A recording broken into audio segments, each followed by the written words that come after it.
Macmillan Audio presents A True Account, Hannah Masury's Sojourn Amongst the Pirates, written by herself. Written by Katherine Howe. Read by Petrea Burchard.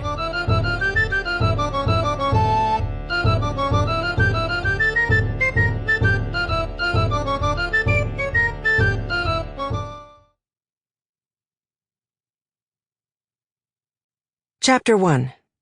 Boston, June 1726. I don't know what made me determined to go to the hanging. I'd always made a point of avoiding them.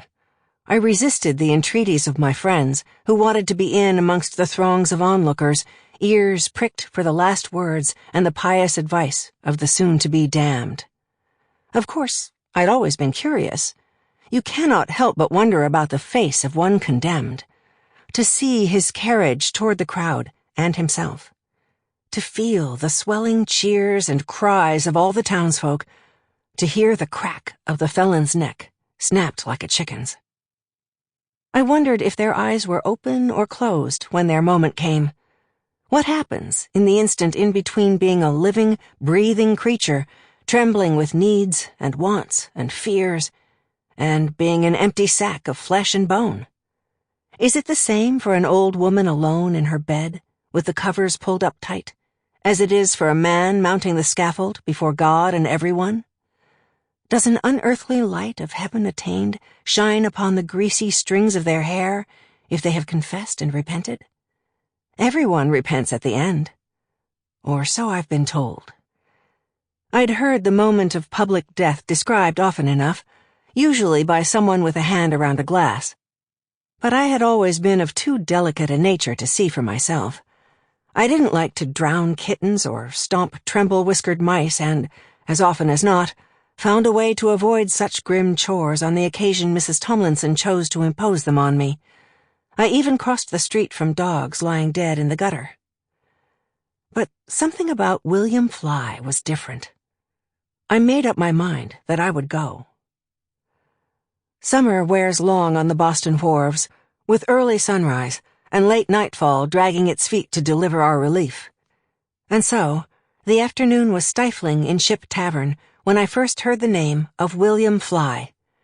The ordinary was generally tolerably cool in summer, being a dim cavern of rooms built of ancient brick, squatting like a naiad's grotto for almost 100 years at the foot of Clark's Wharf. Ship Tavern stands close enough to the harbor waters that a brig can moor nearly at the lip of our door. Well situated to swallow up the passing seamen as they stumble ashore, land sick and looking for all the things sailors look for when they have been long at sea. But that June day, the sun shone especially heavy, bleaching the color out of the air and leaving us all wilted and damp.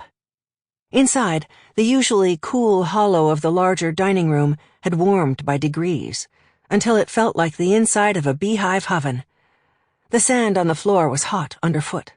The front door stood propped open to catch any whisper of a passing breeze, but the water in Boston Harbor was as flat and slick as molten glass.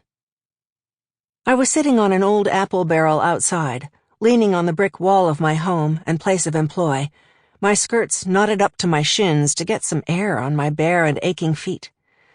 I should have been getting back inside to stoke something, or serve something, or carve something, or scour something. Inside the tavern, a few men lazed indolently about, looking into their cups, waiting for the day to end. No one was calling my name. Mrs. Tomlinson was, I knew not where. As I gazed up the narrow length of Fish Street, I spied not a living soul, save the odd gull perched on a piling, slithering amongst coils of rope in search of rats. My heels bumped on the hollow barrel. I packed a small wad of tobacco and hemp into the slender clay pipe someone had left behind in one of the rooms, sparked it with a few sucks of my cheeks, and settled back to stare over the water, smoke coiling from my lower lip up into my nostrils. Clark's Wharf is nearly as long as Long Wharf, but older. Half a dozen snows and brigs and a couple of little schooners and sloops. Sample complete.